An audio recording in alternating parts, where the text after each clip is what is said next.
Peoples party Islamabad city के ज़ेर-ए-एहतमाम city तंजीम की 8 साला कारकर्दगी पर खूबसूरत तकरीब का इनकाद किया गया। रिफत अली कैसर की रिपोर्ट के मुताबिक जिसके मेहमान खुसूसी सीनियर रहनुमा हल्का NA 46 राजा इमरान अशरफ थे। दीगर शुरा में साबका वज़ीर मुमलिकत मलिक अजमत खान, सीनियर रहनुमा पंजाब कौंसल मेंबर सैयद यासीन आज़ाद तकरीब की सदारत पीपल्स पार्टी इस्लामाबाद के सदर खान इफ्तिखार शहजादा ने की, जबकि तकरीब के मेज़बान डॉक्टर आबद महमूद मार deputy secretary information Islamabad city थे।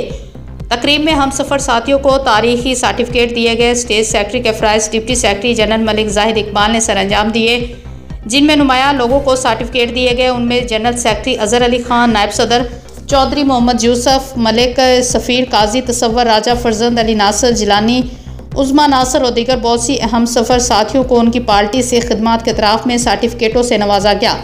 तकरीब में सिटी तंजीम की कारकर्दगी पर 8 साला रिकॉर्ड सामीन को चलाकर दिखाया गया। पार्टी वर्करों ने भरपूर शिरकत की।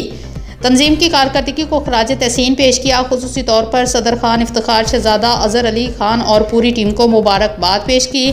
पीपल्स कल्चर विंग की जानब से रुबीना कुरैशी, आसमा मलिक, सदर रिफत अली कैसर को सिटी तंजीम की जानब से सर्टिफिकेट दिया गया। सीनियर नायब सदर Islamabad city Haji Amjad Mahmood Gujjar, executive member district Islamabad Abid Hussain Kazmi, city सदर women wing Salma Barkar, district सदर वीमेन विंग शहजादा कौसर गिलानी ने भी सिटी तंजीम से सर्टिफिकेट मसूल किए। याद रहे कि तकरीब में बेहतरीन इंतजाम किए गए और तमाम मेहमानों को डिनर दिया गया, जिसका एहतमाम सिटी तंजीम के डिप्टी सेक्रेटरी डॉक्टर आबद महमूद मार ने किया था और आखिर में उन्होंने मेहमानों का शुक्रिया अदा किया और पुरवकार अंदाज में तकरीब इख्तिताम पजीर हुई।